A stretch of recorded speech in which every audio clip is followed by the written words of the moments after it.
Hello, everyone, and welcome to yet another version of Bill Rhoden On Sports here at MetLife Stadium, where, actually the Giants pulled a rabbit out of the hat thanks to the great Odell Beckham. We'll talk about that a little later here with, of course, my co-host, Jamal Murphy. Good to be here. Exciting day of football, NFL. That's right. Here with sound guy Kevin Keating, keeping the sound right.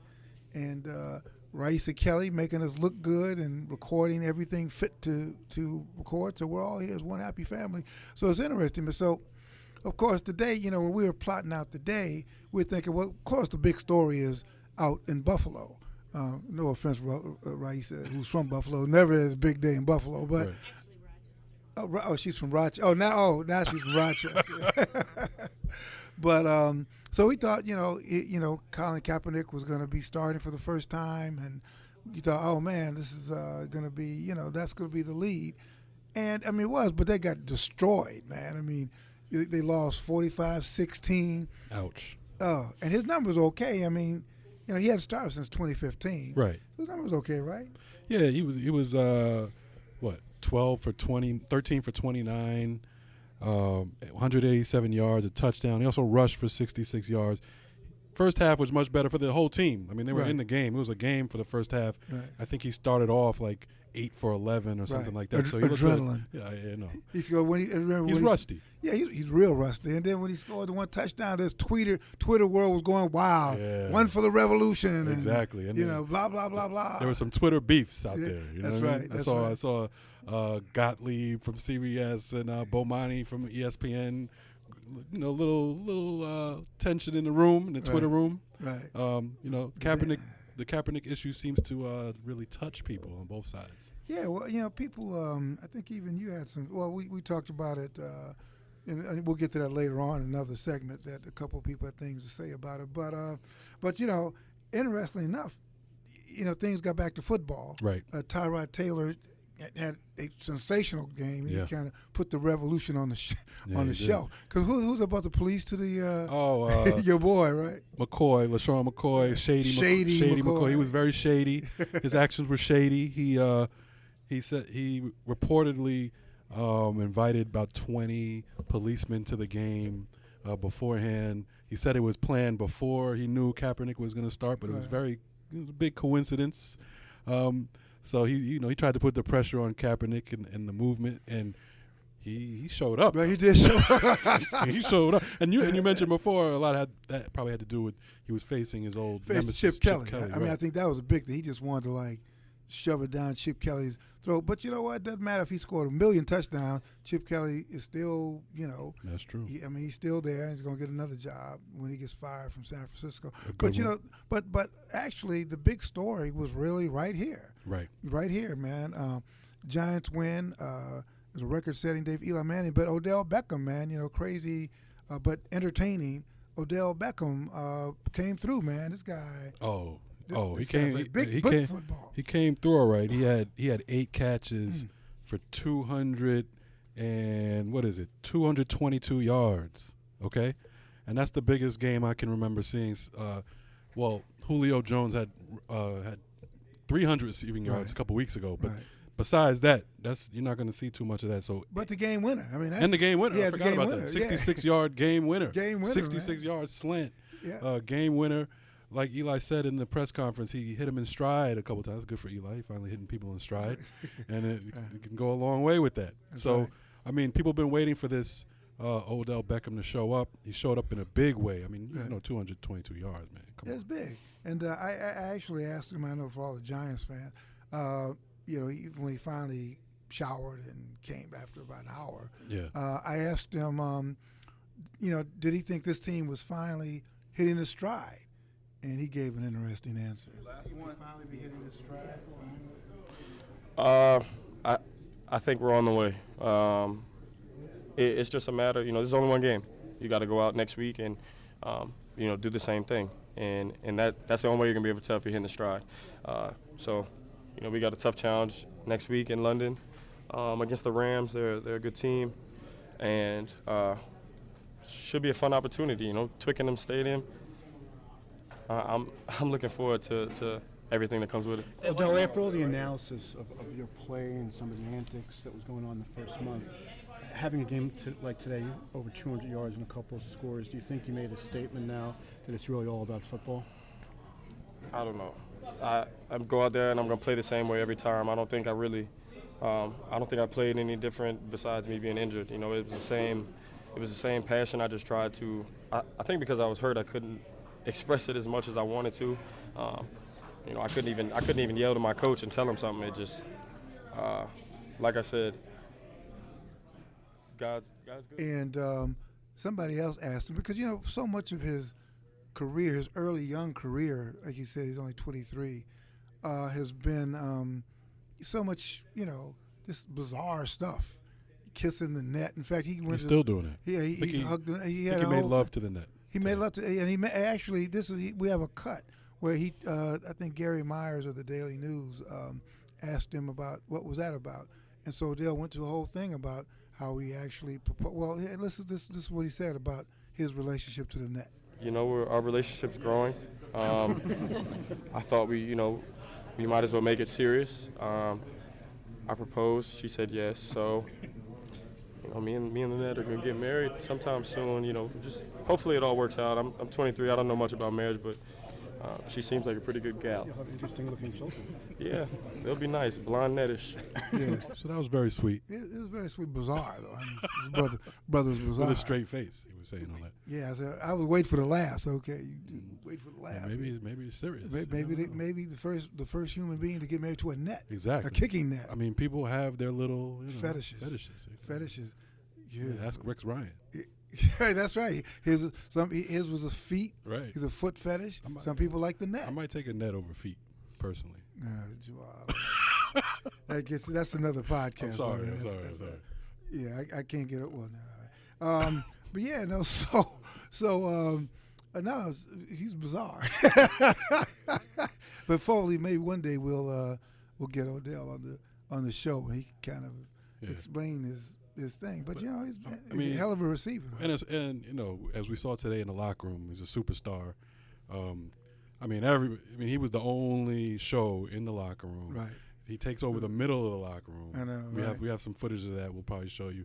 And then, of course, Deion Sanders. He does this thing on NFL Network where he Skypes guys at the end of the game, and that became an event. And so that was bizarre. Odell Beckham's just sitting in the locker room talking to Deion Sanders on the phone, and everybody stays. All the reporters and were tapes it. I taped it. Everybody taped it. Everybody taped it. We were there. Of course, you know, I have like dinner reservations. So I'm like, come on, gang, we gotta get the hell out of here, man. Right. But no, so it was a good day at the ballpark for Giants fans and Ravens. You know, we'll talk to Mike Preston a little later, who covers the Ravens. He'll tell you about that train wreck, because this may have been the beginning of the end for their head coach. Well, they're both 3-3 now. When I coming into this game, to me it was basically two average teams. Mm-hmm. Giants 2-3, they were 3-2. Now they're both 3-3. We don't know what this means for either, because neither one of these teams is a good team. Even Pittsburgh lost. I mean, right? You never know. You never can tell. No, you know, and Panthers lost. They're 1-4. They lost to Cam Newton was back from a concussion. I thought that they would blow out New Orleans. New Orleans wins, and now the Panthers are 1-4. 1-4. I mean, but see, I know they're playing down New Orleans. So right. So you never know. There's a whole. The Saints are a completely different team. That's true. When they're indoors. So again, you know, this is week 6? Week 6. Week 6. So there's still so much to play. Again, I still think that Eli, you know, has one more Super Bowl run in him, and you can never judge him by regular standards, because normally they end up terrible, and then they stumble into the playoffs, and then they have this Super Bowl run. So this year's been up and down. Today was an up day. And he broke records. He passed Elway in, I think, yards or touchdowns. He set a touchdown mark. Threw for over 400 yards today, 3 touchdowns. So I guess you're right. Maybe he has. I thought he was dead. Well, no, Lee, he's never dead. He's just erratic. Right. But he said some interesting things. I guess we'll pull up some sound just so everybody can. He always says the same stuff. But right. So maybe just for the record, maybe we won't. You know. But yeah, so that's it. You know, we thought Kaepernick was going to be big story, and still, I mean, the idea of the issues he's raising is still a big story. Of course, Right. we've talked at least 2 or 3 podcasts now about the next level. Right. What's next, and I'm going to be writing about that for the Undefeated, in a column I'm working on about what I think should be the next step. Right. But the next step is for us to take a break and to get the hell out of here for a minute. But we'll be back. We'll be back with my friend and colleague from the Baltimore Sun, Mike Preston, and of course we'll follow with a segment. You know, Jamal did some time in Brooklyn with the Nets. Some time with the Nets, and he did a little more time with the Knicks. So for all you Knicks fans, we'll have a little bit of that. But so here we're at MetLife Stadium. It's a good day at MetLife. Yeah, everybody leaves happy. Everybody goes home a winner. So we'll be back in just a couple seconds, and we'll see you on the other side.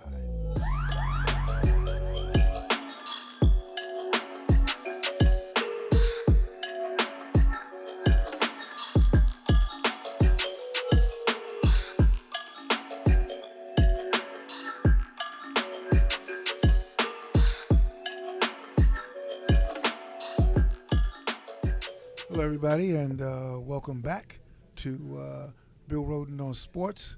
We're here at beautiful MetLife Stadium with, of course, Jamal Murphy, co-host. Yeah. Thank you. I'm still here. And down, of course, the regular crew, Raisa Kelly on camera, and Kevin Keating on sound, and joined with a special guest, great guy, long-term friend and colleague from my old paper, the Baltimore Sun, the legendary Mike Preston. You're talking about me? Yeah, talking about you. Legendary. Yeah, no, man. All right. Well, after you leave, when you leave, then you become legendary. Now you're a legend. When I leave, I'm going to become an icon. I'm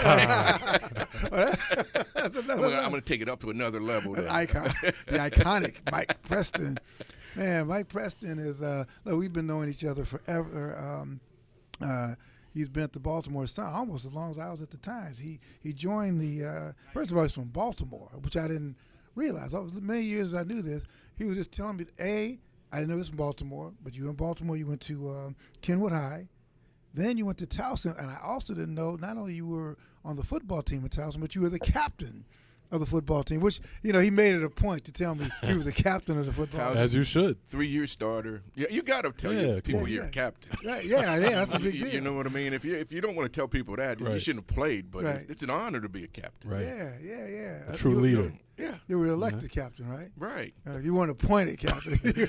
I was a captain and an offensive lineman. That's more special. Right. An offensive tackle, because I didn't know all this stuff, man. How good were you guys when you were there, when you were at Towson? By the time I left, our class had the highest winning percentage of any class at Towson. As a matter of fact, it still might be the best. I don't know what we were, but I think we were 7-3, 8-2, 9-1, and unless you were 5-5. Wow! So we were pretty good. You were pretty good. So you did have a trial, right? You went to you had a spin with pro football, right? Yeah, I went to the Canadian League, Montreal Alouettes, back in the old days with Tom Cousineau, Billy White Shoes Johnson. Yeah. And I think you had like 11. You could have 11 Americans on your team. Mm-hmm. So I go there, and of course I'm from a small school, but our helmets had the T on the side. So I kept telling everyone I was from Tennessee. You had a better shot of making the team if you had that T on the side. Man, you from Tennessee? Yeah. And I got down on the last cut, and then I got sent home, and then just said, "Hey, it's a long shot. Let's get started on the journalism career," and then that's how I got into business. So at Towson, you were a journalism major at Towson? I was a communications major. Me too. That's so. That's so I went into broadcasting. I wasn't very good, and then I went into the newspaper business because my teacher told me my stuff was very good, was well written. I'm like, hey, I'm not going to cry about it. I'm going to try this. So I've been there ever since. Oh, that's great, man. Yeah, I think, like I said, 83, you went there part-time, and then 87, because they put you on the clock, right? The full-time But they finally figured out that I could write. Yeah. I actually knew what I was doing. Right. Who was that Sam Davis, the sports editor there? He is the managing editor now. Sam Davis? Yes. You didn't know that? Oh, man. Sam is the man.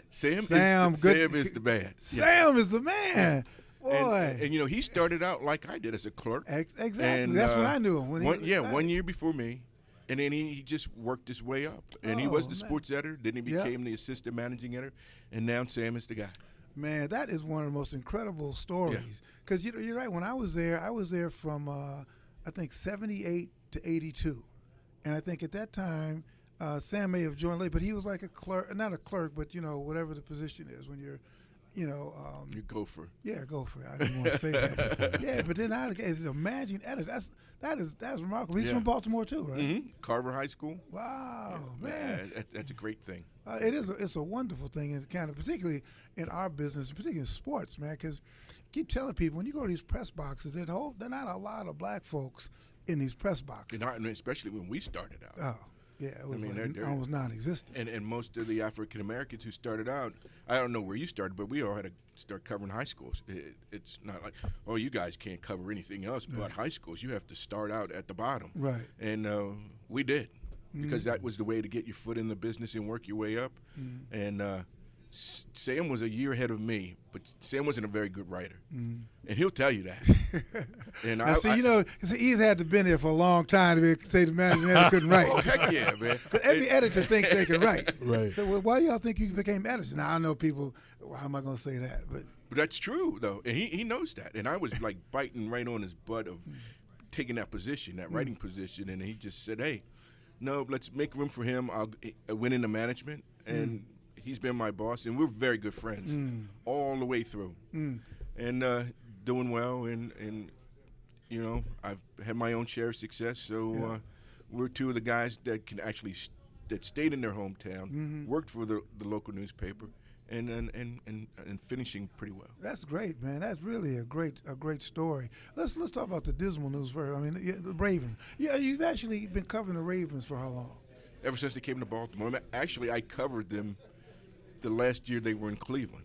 I had to go stay in Cleveland when they were still burning down the stadium and calling Art Modell all kind of great names there. I had to stay in Cleveland for the last 6 weeks because remember the news it was announced before they actually moved. And then they came here, and I've been covering them ever since. But I was the beat writer for 3 years, and then once Brian Billick came, I became the columnist. So those were good times. The Billick times. Right. Oh, there were good times for Brian Billick.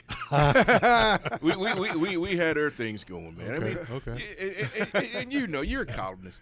If you don't get in an argument with a head coach or players, then you're really not doing your job. It's not like you set out to do it, but if you see things and you write what's in your heart, you're going to have fights with people. Right. And Brian took it a little personally. Yeah. And so did I.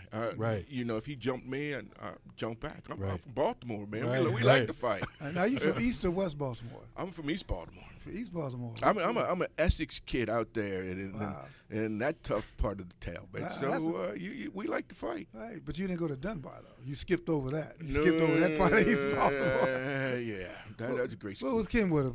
A private school or something? No, it was a public school, but we had very good football teams and very good wrestling teams. And when Brian came to town, he made a point at going out after me because he knew I was kind of the voice of that team. And he liked to fight, and I liked to fight. So it was two guys that just kept going 9 years. Wow. Boom, boom, really? boom, boom. There's never any peace. Still isn't any peace. I don't think we've spoken to each other since he left. Wow. What was your main critique of Billick? And I know he really couldn't walk on water. I know that. But what was your main critique of Billick, and what was his main problem with you? Brian, as a football coach, great motivator, great organizer, but I didn't think he was a great X's and O's guy. But he was the right guy at the right time for Baltimore because you had Ted Marchibroda, who was near the end of his career, an older guy who had no communication, no rapport with the players. And then you bring in Billick, who has that electric personality, who loves all of these 4-beat, 5-syllable words. His faces are plotted all over Baltimore and billboards. But the thing with him was he made the mistake of the PowerPoint presentation of do not talk to Mike Preston. If you talk to Mike Preston, we will fire you. And that was for the assistant coaches and head coaches. Wow. Well, Bill, I was pretty good friends with the players back then, of Tony Saragusa, Rob Burnett. They would come out of the meetings and say, I can't talk to you. And I'm like, what? And he goes, because Brian said, you are a bad guy. And we talked to you. And they tried to get him to change the players and some of the PR people, and he wouldn't do it. So it was on. It was definitely on. What was his point? Because at that time, I mean, what was his problem? It was something. Right. I mean, he didn't come in there. Well, you guys didn't come in there with you two issues, right? You come in, everybody's got a clean slate. What happened? The thing was, if you're not part of the team, you're against him, and that was his way of thinking.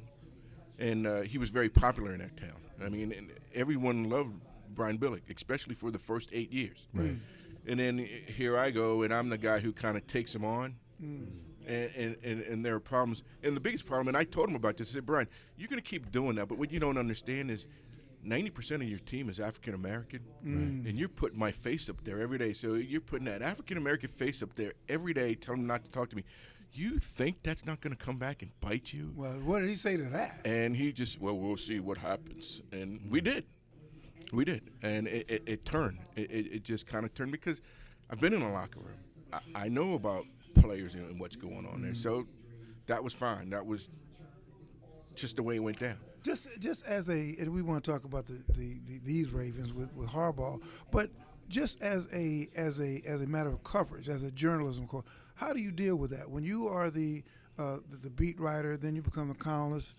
You know, how do you deal with an adversarial situation like that? When particularly, you know, like the Baltimore. Sometimes, like at the New York Times, I felt, you know, it's like this large nation. Had to talk to you. I don't even care. Right. I mean, I'm a right. I really literally don't care. You know, but I think in yours you kind of you have to. It's like fighting in a phone booth. Well, I think you have to be aware of your age, because when I was the beat guy, I was younger, so I still could have those relationships with those players. I kind of understood what's going on in their world. You know, now when I go out there, if I say the Beatles, they have no clue who the Beatles were. They have no clue who the Jackson 5 were. You have to talk to them about those things. So I've gotten to that point where I'm not going to build relationship with these guys because most of them, I'm old enough to be their father. Right. So I'm not going to try to establish that. But when I was younger, I was very careful of how I dressed. I dressed like a player, tried to fit in the locker room. Now, I'm like you. I don't give a darn. I just go out this there podcast, and you don't give a damn. Yeah. Better be careful where you're at these days, man. You know what I mean? So what was the highlight of cover? What was your relationship with Ray Lewis? It was very good in the early part of his career. And you know how that goes. When they're young, okay, they like you because they're kind of finding themselves. But once they get a little big-headed, and especially at the end of the career when you have to start getting on them, critiquing them a little bit more to say, hey, you've slowed down, that's when that relationship becomes strained. Now, the really smart guys, they adjust. But the superstars, they have a tough time adjusting to that. And at one time, I could call Ray any time of the day, he'd pick up the phone. Now, he won't talk to me at all. Really? No, not at all. Wow. Because it was the end of his career, and he's starting to slow down, and I'm jumping him a little bit. So do you look at that positively, where, you know, I must be doing my job if these guys aren't talking to me? Well, you know, you just write what you see, and if they can't deal with it, that's on them. It's not on you. You just do your job. So, Ray, when I was writing those great things about you, you were a great player. You were the best player in the National Football League. Right. But at the end of your career, you're not the best player in the National Football League. And it's just nobody beats Father Time, and not even the great Ray Lewis. So maybe when he gets a little older, we'll come back and have that chat and sit down and hug a little bit. With Brian Billick, that will never, ever happen. Wow. Might start choking each other right Wow. there. Did you ever have a confrontation with Lewis, or he just said, I didn't like that and I'm never speaking to you again? You know, the thing with Ray is Ray would never say anything to me. And actually, when people would come in and say things about me, other players, he would take up for me. Oh, wow. But we knew it was strained, and I respected him for that because there are a lot of times these guys could show you up. He would not do that. He would just let it be known that he disagreed with me, and I'm not talking to you, but he would never go beyond that, and I respected that as a man and as a player. So let's talk about Harbaugh. I mean, you covered the great years with Billick, Super Bowl and all that. Now, what's it been like with Harbaugh? Because they've had success too. And from the outside, seems like a different type of person. Very much similar as far as motivation. And John is more of a a college coach. That rah-rah Right. T-shirts with the names on them and all kind of slogans. More of a player's coach than Billick was at the end of Billick's career. In the NFL, it's the bad cop, good cop. You get rid of the bad cop coach, you bring in the good cop. Right. John is more of a player's coach, knows his defense, knows his special teams. His weakness is offense, which is why he's had 5 offensive coordinators in 5 years. Tough year for John right now. Hasn't been to the playoffs 2 of the last 3 years. Has only had 1 winning season since they won the Super Bowl. And heat's on him right now. It's turning up a little bit. So what happens with the Giants today says a lot about their season. And you say, not being, I guess, known for offense, but it's to me, from the outside looking in, it doesn't seem like he has much to work with on the offensive side. I mean, you look at the wide receivers; they're really no-name guys. You got Steve Smith is there, but old guy. How do you look at that in terms of personnel? What the problem is they tie a lot of money up into veteran players that they still have to pay. So when you take a shot with Steve Smith, you're going to get what you paid for. You get a 37-year-old who's had an Achilles problem, who kind of ran out of gas the year before that, and you see him struggling right now, can still play. Right. But it's a matter of getting him out there. Elvis Dumerville is another guy who has some age on him. He's not playing at all. Played 1 game last week, and that's it. Terrell Suggs can play and defense the run, but still can't get after the quarterback. You're seeing a team that still is older, and they don't have those impact players anymore. Right. I mean, especially on offense. And part of that problem is, look where they've drafted before when they had those guys, the Todd Heaps and even the Ray Lewises and the Jonathan Ogden. They were number 1, 2, 3, or 4 in the draft. When you start drafting back down because you win, you don't get those stars anymore. And that's what has happened in this franchise. And some teams, they all go through their cycles. I think the Ravens right now are in a cycle. Let me ask you, before we let you roll, you got to go back to this beautiful game out here between two. But you did a lot of Ray Rice stuff, and it's hard for a lot of people. Right now, everybody's talking about Colin Kaepernick, and you've been around. There's an issue that's just so big, and then it's like the whale. Then there's another story that's even bigger. But you were at ground zero of the Ray Rice thing. What was that like covering that experience? And did that change your relationship with the organization? And has the organization changed since then? So it's really three things. What was like covering that? What was your relationship with Ray Rice? And then did that change your relationship with the organization? My role with the organization will never change because I'm the villain. I'm the Antichrist. I'm the guy who's going to hammer them. All right, that's the way it's going to be, and it's not my intention to do that. It's just that's kind of the way it has evolved. I had a very good relationship with Ray Rice. There was a time when Ray Rice would be out on the field, practice, it'd be very hot, and he would bring me water. That's a true story. He would bring me water. Hey, man, I know you're hot here, have some water. Wow. And then all of a sudden, this happens, and you got to take a stance. And I still say to this day, if Ray Rice wasn't on videotape, he would be in the National Football League. Right. But the tape was so damning to that guy. Right. And I believe he's a very nice kid.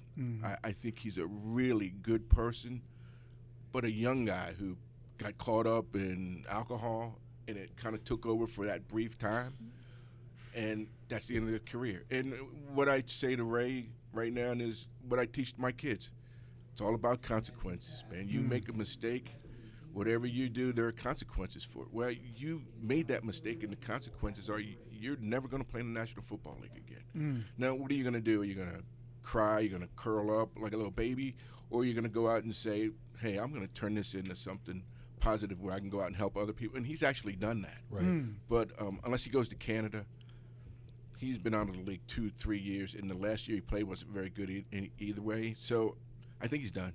Wow. Did your relationship, he was giving you water. How did that relationship change? I mean, did you have to start coming down on him? And Well, you got to be critical, especially when he comes out and they have this story about, the owner is supposedly trying to show some favoritism toward him, which wasn't true. But he got some bad advice. So I go out and write that column and saying, hey, you're going to be blackballed out of this league because one thing you can't do, can't throw the owner under the bus. Okay, you can't do that. You can throw anybody else under the bus. You can't throw the owner because there's only 32 of them in the National Football League, and that's a nice little boys club. And when you mess with one, you're going to the wrath of the other 31 come down on you. And I wrote that, and he didn't like that. So, but again, that's just what we do. Right. I mean, I didn't punch the girl. I just wrote the column. I mean, you mentioned the obvious, that's great. The ramifications it had on Ray Rice's career. But how do you think the Ravens have come around from that incident, or have they? Is there still a hangover? I think they've done pretty well. At first, initially, they did some really dumb things, but because they didn't see the video either, so they're talking about what a great guy Ray Rice is. He's a super guy. He's great in the community. We're glad he's a Raven. We really love this guy. Their PR guy, Kevin Byrne, came out and endorsed Ray, and then all of a sudden they see video and like, oh my goodness. Then everyone looks bad. Then you got to call the owner up. He has to have a press conference. How often do you see that where the owner stands up and says, hey, I got to defend this guy. We got to tell you exactly what happened. And I think the Ravens learned from that, because they went through it with Ray Lewis. Right. And then years later, the dynamics of the football changed. Social media, tweeting, blogging, you got to be aware of all of that. That wasn't around in 2000. And they didn't understand all of that. They do now because they've been through this, and they suffered, but they've come back.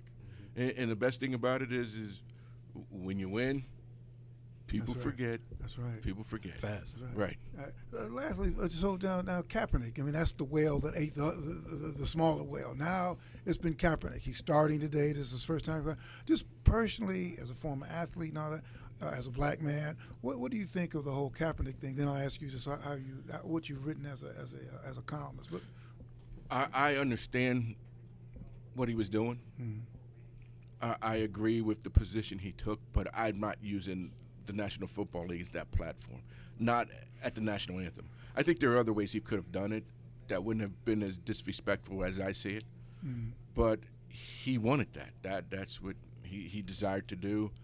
I'm not into that, and I'm not into what has happened afterwards, where little kids are now doing it.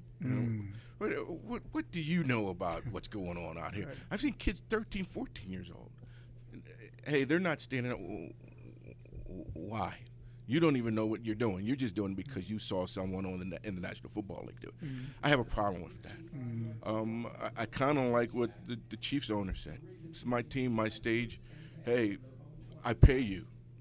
That sounds like boy. All he didn't say, the only thing he didn't say there was boy. He could have said boy. He just said. Well, I coach high school lacrosse. Oh, right. Okay, I was going to ask you about that. Right. And if my kids do that, if they even threaten to do that, I'm going to tell them, no, this is our team, but I'm the guy.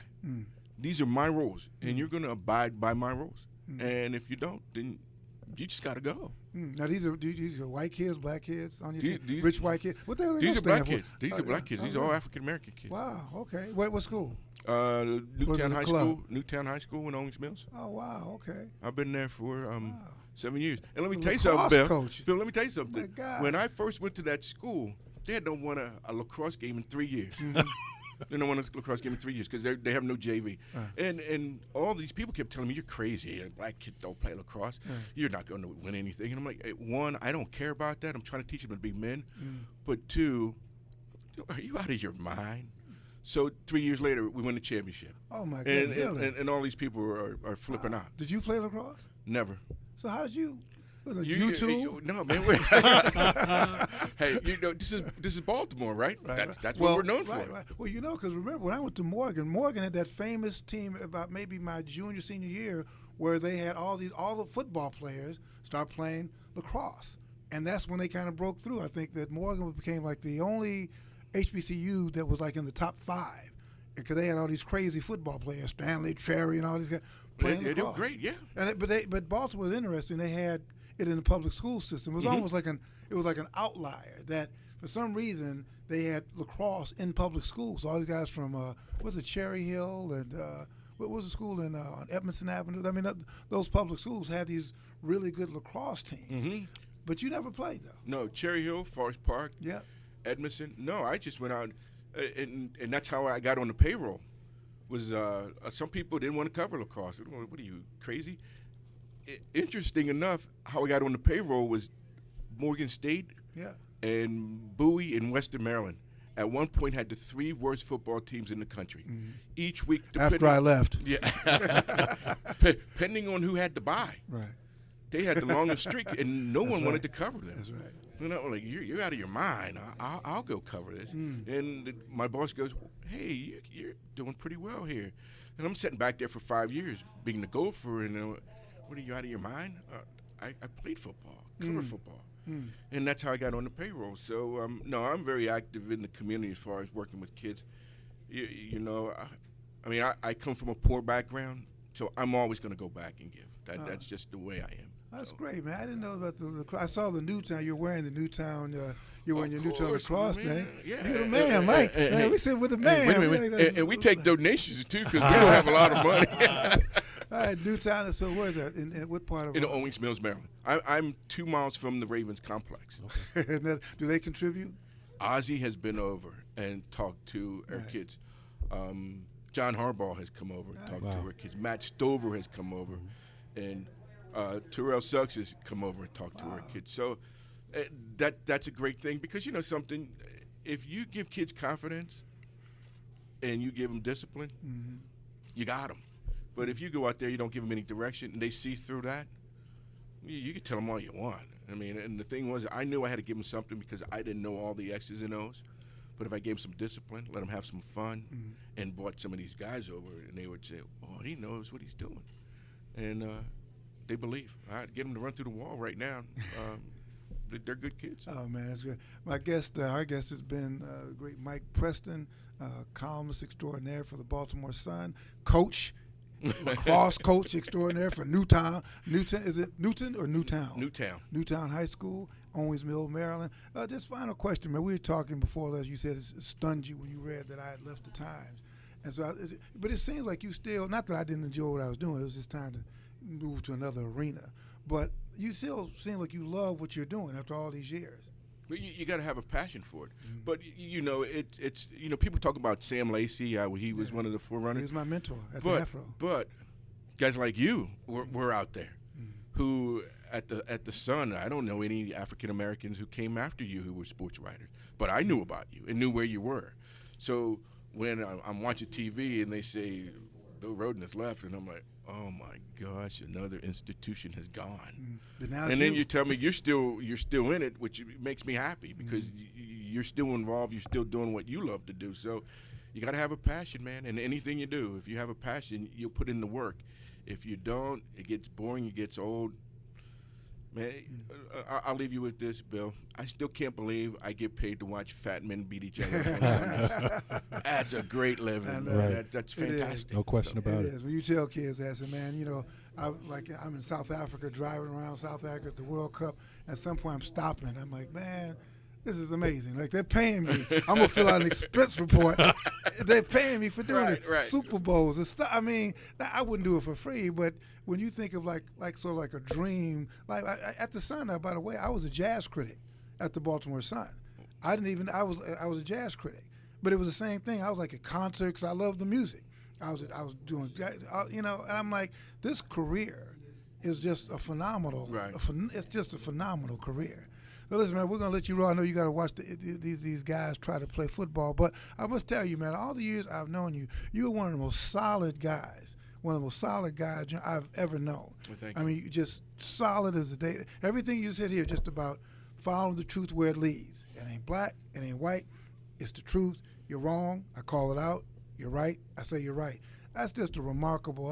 Just a remarkable lesson, man, in what we do. No, absolutely, man. Appreciate it. Good, and a good brother too, by the way. All right. Thank you guys for having me. All right, Thank you. Man, pleasure's Take care. ours. Nice meeting you. We'll be right back Thank you, Mike. This is great.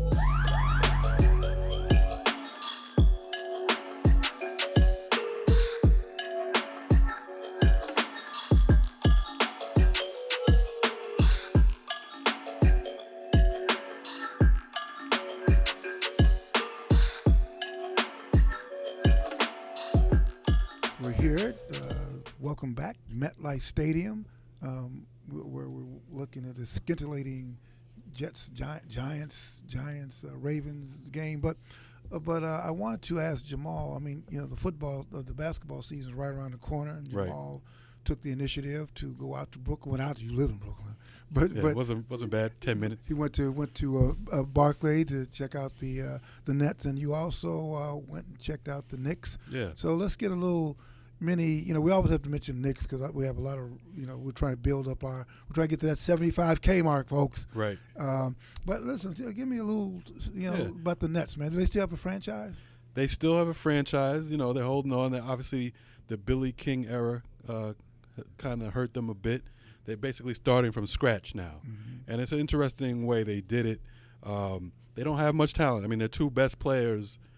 Their best player is Brook Lopez, and their second star, in quotation marks, if you want to call him that, is Jeremy Lin. Oh, and boy. That part of that star power is mostly social media or just just a brand, because he's more of a brand than he is a player. That doesn't break you down. Yeah, that's tough when Jeremy Lin is your second best player. So we do want him on the show, so right. Let's lighten up. But I'm just saying, he's a solid player. Mike Preston, Mike Preston, got to follow the truth where it leads. Right, I'm following the truth, and he's a solid player. But he's their second best player. But they did surround them with a bunch of tough guys, a lot of veterans, guys who find their way on a lot of rosters and stay there, like a Trevor Booker, tough guy. Randy Foy's been around forever. Gravis Vasquez, a tough defender, been in the league. So they're not the type of team that, from watching them a couple games, they're a tough team, and they're going to be a team that even good teams don't want to play against, and they're deep. Even their young guys like Isaiah Whitehead, they drafted second round from Seton Hall. How's he been looking? Look good. A couple preseason games he's played. Looks solid, can play the point, but also just tough. And I feel like that's the direction they went with their free agents and with their young guys. They want tough, no nonsense guys. Hollis Jefferson is a rookie there, same type of mold. So they're gonna, talent-wise, they should be a 20-win team, really, when you look at it. But I think they probably squeeze out 30 wins somehow, and they're well coached. The coach was assistant at San Antonio, so I think they're moving in the right direction. But they have other things going on, just like every other sport. We've been talking about Kaepernick, obviously, right. But the Nets came out for their first preseason game, and they had a little, I guess, quote unquote protest. Kumbaya, right? Kumbaya. Yeah. Can't we all just get along like Rodney King? Yeah, like Rodney King. Yeah, can't we get along? But what did they do? What did the Nets do? They stood up. During the national anthem, they stood up, had one arm around the other. Very, very nice. Is that? What does that mean? I don't know. I guess, can't we all just get along? Don't rock the boat. Maybe that's what you should have played. Don't rock the boat. Basically. So what you said? You asked somebody. Yeah. So after that first preseason game, someone asked Jeremy Lin, what was that about? Was that some sort of protest? And he said, yes, it was a protest that the team had talked about, and this is what he had to say. The unity you guys showed before the anthem, kind of what was the purpose behind that? A lot of teams are obviously doing it as well. Yeah, I mean, I think that's something that's, I've spent a lot of hours thinking and talking with different people, but to me the biggest thing is it shows that I think we all can acknowledge that there is an issue that is at hand, but how you go about that is really what we try to do, is arms around each other, solidarity, we're doing it together. This isn't anti-cops. Like, this country needs cops. This isn't anti-minorities. This country needs minorities. This is what makes our nation great. We need both, and we need more compassion. We need more empathy, or maybe not empathy, but we need more sympathy, where guys can take the time to really put themselves in somebody else's shoes. So if I'm, a minority, I would, I have to think about what it's like to be the wife of a cop she's scared that her husband has to go to work, and if I'm the other side, I have to be able to think about what it's like to be a family member of an African American male who might get, these are the things that we're not taking, And I think like right now what we're seeing is it's not everything, but there has been some division and increased hostility, and that to me is almost 2 steps forward, 1 step back. So again, it's about solidarity, and it's not lip service too. Like we as a team, I as a person, we as an organization, like we want to be able to do things in the community going forward to be able to promote the same message. Like if I were to just sit there before the anthem and do that, I mean anybody can do that. It could be fake, it could be superficial, but we want to be able to actually do something more and be more proactive about, and which we're talking about internally. What the hell that mean? Exactly. So I mean, you could tell he means well. That's the dicey thing. I mean, you can tell that a guy like Jeremy Lin means well, and he wanted to do something. But the thing with those kumbaya moments is it's not really saying anything. Right. Yeah. What are you saying? Which we're saying that I know who pays my salary. I know who pays my check. I'm a Harvard guy. I know that this is only a small part of my career, so I'm not going to rock the boat. I'm not going to burn it, but I'm an intelligent guy, so I'm going to give you a little bit of something over here. I'm going to give you a little something over here, and then I'm going to run for office, It's light. Well, it's kind of dark, too, but it can be light as well, but dark and light, dark. But also, now, somebody asked him, you were saying that he's asked about the Trump thing, because that's been the big thing now, locker room talk, right? Everything about the locker room.